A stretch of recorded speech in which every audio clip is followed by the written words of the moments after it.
दुनिया में हर इंसान पैसे के पीछे ही भाग रहा है। सब अपनी अपनी तरह से पैसा कमाने में लगे हुए हैं। पैसे की सबसे बड़ी समस्या ही ये है कि इसे कमाना ही पड़ता है। हम इसे छाप नहीं सकते, वरना जेल की हवा खानी पड़ सकती है। मगर क्या आपने कभी सोचा है कि आखिर ये पैसा बनता कैसे है? किस तरह के पेपर का इस्तेमाल होता है? किस इंक का इस्तेमाल होता है? प्रिंटिंग कैसे होती है? अगर ये सवाल आपके दिमाग को भी परेशान कर रहे हैं तो जवाब इस वीडियो में मिल जाएंगे। बस वीडियो के साथ आखिरी तक बने रहिएगा। भारत में 20, 50, 100, 500, 2000 के चमचमाते नोट बनाने के पीछे भी एक लंबी प्रोसेस होती है। कहते हैं कि भारत में इस्तेमाल होने वाला शब्द रुपया एक समय दिल्ली पर राज करने वाले शासक शेरशाह सूरी ने दिया था।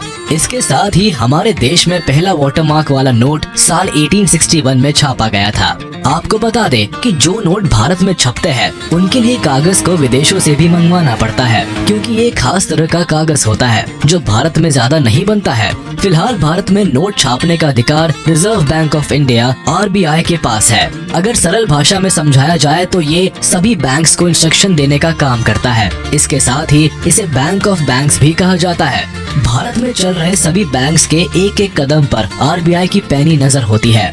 खैर, सबसे पहले हम जान लेते हैं कि आखिर ये नोट बनते कैसे हैं। Production process. हम आपको बता दें कि पैसों का पेपर घर में इस्तेमाल होने वाले मैगजीन, न्यूज़पेपर, बुक्स और कॉपी के पेपर से बिल्कुल अलग होता है। पैसों के लिए इस्तेमाल किए जाने वाले पेपर में 75% कपास यानी कॉटन और 25% लिनन को मिलाया जाता है। कॉटन और लिनन को अब बड़े बड़े बंडल में पैसा बनाने की फैक्ट्री में लाया जाता है, जहां इन्हें एक बड़ी मशीन के जरिए अच्छे से आपस में मिक्स किया जाता है। अब कुछ समय के बाद पानी अलग करके सूखे हुए मिक्सचर को एक दूसरी मशीन में डाला जाता है, जो इस मिक्सचर को बड़े बड़े थिन शीट्स में बदल देती है। लीजिए, नोट छापने के लिए इस्तेमाल होने वाला पेपर तैयार है। The design stage. इस पेपर को भारतीय नोट का रूप देने के लिए इस पर प्रिंटिंग करनी होती है, जो कि बहुत सोच समझ कर की जाती है। आर्ट वर्क, ग्राफिक डिजाइन और सभी सिक्योरिटी फीचर्स को मिलाकर एक परफेक्ट नोट इसी स्टेज में तैयार किए जाते हैं। हर भारतीय नोट के ऊपर एक चमकीली पट्टी देखी जाती है, जिसके बिना कोई भी नोट चला पाना नामुमकिन है। जिस पट्टी से ही अक्सर लोग ये पता करते हैं कि नोट असली है या नकली। मिक्सचर का पेपर बनने के बाद उस पर सबसे पहले ये पट्टी ही लगाई जाती है।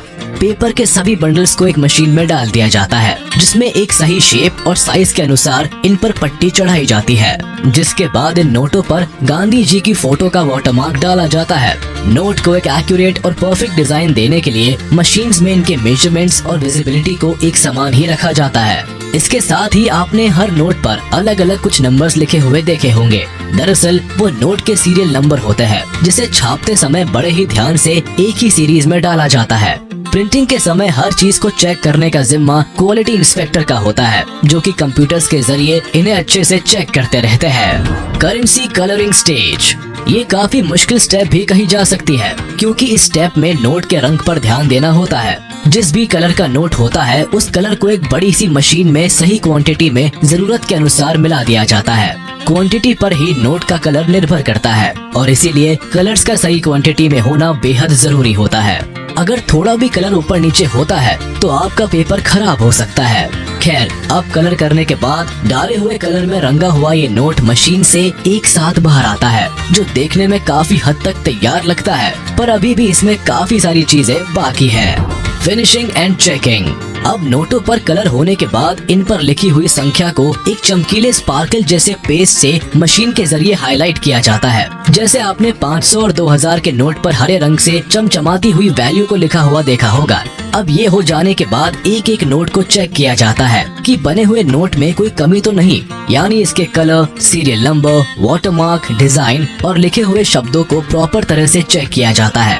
इस दौरान जो नोट खराब होते हैं या जिनमें कोई कमी होती है उन्हें एक तरफ छांट दिया जाता है। सही नोट की सभी शीट्स को अब आगे की प्रोसेस के लिए वापस मशीन में डाल दिया जाता है। कटिंग।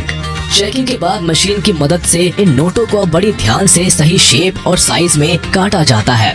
हर शीट को इक्वल रखकर काटना बेहद जरूरी है, क्योंकि नोट में थोड़ी भी वेरिएशन से इनकी क्वालिटी पर काफी असर पड़ सकता है। काटने के अलावा इन नोटों को सही ढंग से प्रेस भी किया जाता है, जिससे ये एकदम कड़क पेपर की तरह बन जाते हैं। पैकेजिंग।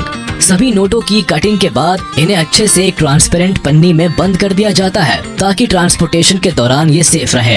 अब एक एक करके क्वांटिटी के अनुसार इन्हें अलग अलग गत्ते के डिब्बों में रखकर बैंक्स में पूरी सेफ्टी के साथ पहुंचा दिया जाता है, जहां से वो हमारे हाथों में आते हैं। आपको बता दें कि देश में 4 बैंक नोट प्रेस, 4 टकसाल और 1 पेपर मिल है।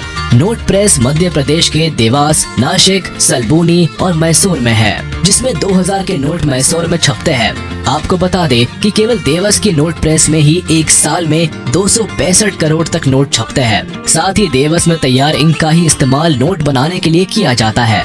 इनमें 20, 50, 100, 500 रुपए के नोट शामिल है। मध्य प्रदेश के ही होशंगाबाद में सिक्योरिटी पेपर मिल है। साथ ही कुछ प्रोडक्शन महाराष्ट्र के करेंसी नोट प्रेस CNP में भी होती है। नोट छपाई से लेकर पेपर होशंगाबाद, CNP और विदेश से आते हैं, जबकि टकसाल मुंबई, हैदराबाद, कोलकाता और नोएडा में है। तो देखा आपने, आखिर एक नोट को बनाने के पीछे कितनी मेहनत और मशक्कत लगती है। इतनी सारी स्टेजेस से गुजरने के बाद कहीं जाकर हमारे हाथों में आते हैं। तो आज के लिए बस इतना ही। मिलते हैं आपसे अपनी अगली वीडियो में। जाने से पहले आप इस वीडियो को लाइक, कमेंट और शेयर करना ना भूलें। और अगर अभी तक आपने हमारे चैनल को सब्सक्राइब नहीं किया है तो जल्द कर ले, ताकि हमारी सारी वीडियोस आप तक सबसे पहले पहुंच सके।